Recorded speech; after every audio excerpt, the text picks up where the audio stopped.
নমস্কার বন্ধুরা, সুমনার সাথে চ্যানেলের পক্ষ থেকে সকলকে জানাই সুস্বাগতম। আজকের আলোচ্য বিষয় হলো 2024 সালের মকর সংক্রান্তি কবে। মকর সংক্রান্তির সময়সূচি, পূর্ণ গঙ্গা স্নানের সময় বা কী কী দান করবেন, আউনি বাউনি বাঁধার নিয়ম ও মন্ত্র, এই দিনে যে কাজগুলো পালন করলে মিলবে সুখ, সমৃদ্ধি ও অর্থ। 2024 সালের মকর সংক্রান্তি কবে? প্রতি বছর পৌষ মাসে সূর্য দেবতার মকর রাশিতে প্রবেশের সময়কে মকর সংক্রান্তি বলা হয়। সনাতন হিন্দু ধর্মে মকর সংক্রান্তির গুরুত্ব রয়েছে। আগামী 15ই জানুয়ারি ভোর 2:45 সূর্য ধনু রাশি থেকে বেরিয়ে মকর রাশিতে প্রবেশ করবেন। সূর্য দেবতার মকর রাশিতে প্রবেশ করার সঙ্গে সঙ্গেই মকর সংক্রান্তি পালিত হবে। পূর্ণ গঙ্গা স্নানের সময় কখন? এই দিনে পূজার সময় ও পূর্ণ গঙ্গা স্নানের সময় শুরু হবে সকাল 7:15 থেকে বিকাল 5:46 পর্যন্ত। এই সময়ের মধ্যে পূর্ণ স্নান ও পূজা করে নেবেন। মকর সংক্রান্তিতে কি দান করবেন? যে ব্যক্তি শনি 7.5 বা ধাইয়ায় দশার প্রভাবিত, তারা অন্নদানের পাশাপাশি ব্রাহ্মণদেরও ভোজন করান এবং কালো তিল ও বিউলির ডালও দান করুন। রোজগার বা ধন বৃদ্ধির জন্য অন্ন ও সাদা চন্দন দান করুন। মন্দির বা যে কোনো স্থানে কলা গাছও লাগাতে পারেন। যে সমস্ত ছাত্রছাত্রীদের পড়াশোনায় অধিক সংঘর্ষ করতে হয়, তারা অন্নদানের পাশাপাশি মন্দিরে কর্পূরও দান করুন এবং তুলসীর চারাও রোপণ করুন। সর্বকল্যাণের জন্য পুরোহিতকে অন্নের সঙ্গে মিষ্টি, মধু, ঘি এবং সুগন্ধি দান করুন। সময় খারাপ চললে নুন দান করুন।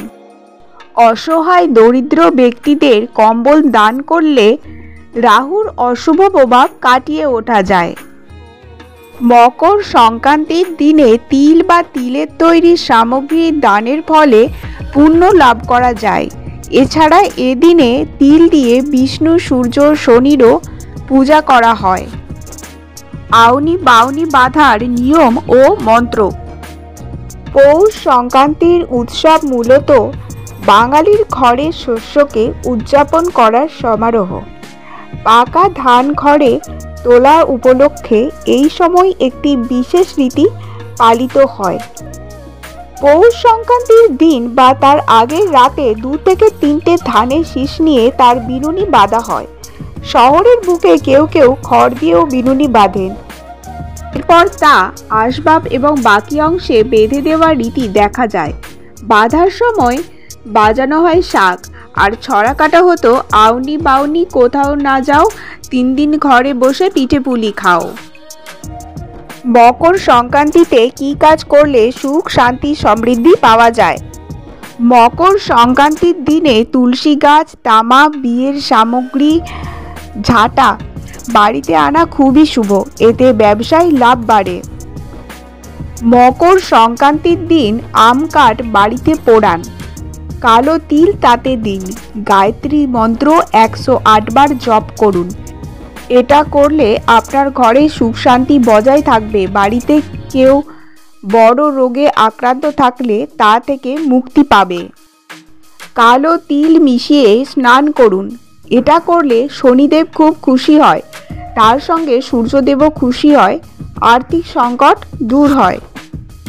বিবাহিত মহিলারা মকর সংক্রান্তির দিনে একে অপরকে হলুদ ও সিঁদুর দিতে পারেন, এতে স্বামীর আয়ু বৃদ্ধি হয়। আর্থিক দিক উন্নতি করতে গরুকে ঘাস ও রুটি খাওয়ান, পিঁপড়েকে চিনি খাওয়ান, মাছকে ময়দা বা দানা খাওয়ান, আর পাখিকে খাওয়ান দানা শস্য। এগুলো অত্যন্ত শুভ বলে মনে করা হয়। আটকে থাকা কাজও দ্রুত হয়ে যায়। আজকের ভিডিওটা এই পর্যন্তই রইল। দেখা হবে অন্য কোনো নতুন ভিডিওতে। আর ভিডিওটা ভালো লাগলে অবশ্যই লাইক করবেন। ধন্যবাদ।